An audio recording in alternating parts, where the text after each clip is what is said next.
Halo teman-teman semuanya, perkenalkan nama saya Pita Hilana Simanulang, NIM saya 205200022.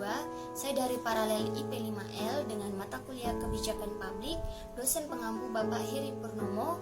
Saya dari Prodi Ilmu Pemerintahan STPMD APMD Yogyakarta. Di sini saya akan menjelaskan mengenai implementasi kebijakan sebagai penugasan ujian akhir semester tahun ajaran 2021-2022. Implementasi kebijakan merupakan suatu kegiatan yang terlihat setelah dikeluarkan pengarahan yang sah dari suatu kebijakan yang meliputi upaya mengelola input untuk menghasilkan output atau outcome bagi masyarakat. Implementasi juga merupakan suatu tindakan yang dilakukan setelah suatu kebijakan ditetapkan. Implementasi juga merupakan suatu cara agar sebuah kebijakan dapat mencapai tujuan yang telah ditetapkan, sehingga tujuan dari kebijakan adalah untuk melakukan intervensi dan implementasi adalah tindakan intervensi itu sendiri. Proses implementasi bermula sejak kebijakan ditetapkan dan atau memiliki payung hukum yang sah. Dengan demikian, tahapan implementasi akan dimulai dengan serangkaian kegiatan mulai dari mengelola peraturan, membentuk organisasi, mengerahkan orang, sumber daya, teknologi, dan menetapkan prosedur. Perspektif dari implementasi yang pertama adalah compliance, di mana kepatuhan para implementer dalam melaksanakan kebijakan yang tertuang dalam dokumen kebijakan dan menimbulkan pertanyaan yang muncul. Yang pertama, apakah implementer mematuhi prosedur yang ditetapkan?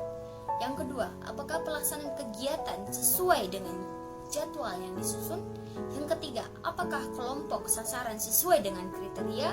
Yang keempat, apakah implementer tidak melanggar larangan-larangan yang telah dibuat? Perspektif yang kedua yaitu what's happening and why.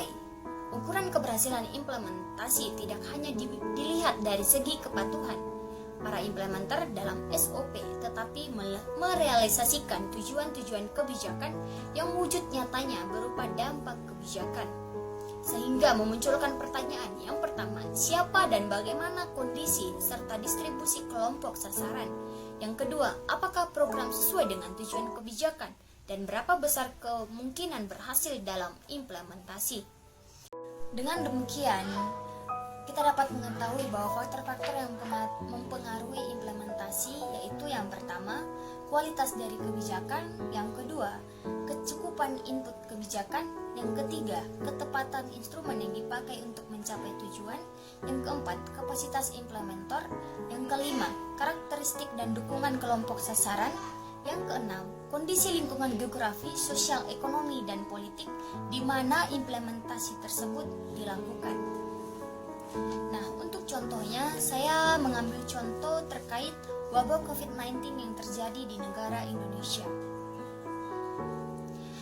Sejak munculnya wabah COVID-19 di Indonesia, maka pemerintah pusat atau presiden mengeluarkan PP nomor 21 tahun 2020 tentang pembatasan sosial berskala besar dalam rangka percepatan penanganan coronavirus atau COVID-19. Nah, ini merupakan salah satu bentuk kebijakan yang dituangkan oleh Presiden dalam bentuk PP, sehingga kita dapat melihat dari semua isi kebijakan yang terdiri dari 7 pasal, kita mau melihat bagaimana kebijakan ini diimplementasikan. Apakah cukup hanya bermodal PP ini saja untuk melihat implementasi kebijakan? Nah, menurut pemahaman saya tidak cukup hanya itu saja. Namun, kita memang kita perlu PP tersebut untuk melihat di mana kebijakannya atau apa dan bagaimana kebijakannya. Namun, tidak cukup hanya PP itu sendiri. PP tersebut hanya sebagai dasar kita untuk melihat apa sih kebijakan pemerintah terkait PSBB. Nah, untuk tambahannya itu kita memerlukan atau melihat substansi kebijakan. Sehingga pemerintah harus membuat turunan dari peraturan tersebut. Jadi bukan hanya satu peraturan tersebut, karena semuanya itu butuh menimbang dari dampak-dampak yang terjadi terhadap dengan munculnya kebijakan itu ditimbang kembali, ditinjau kembali. Maka dikeluarkanlah Permenkes atau Peraturan Menteri Kesehatan Republik Indonesia nomor 9 tahun 2020 tentang pedoman pembatasan sosial berskala besar dalam rangka percepatan penanganan COVID-19.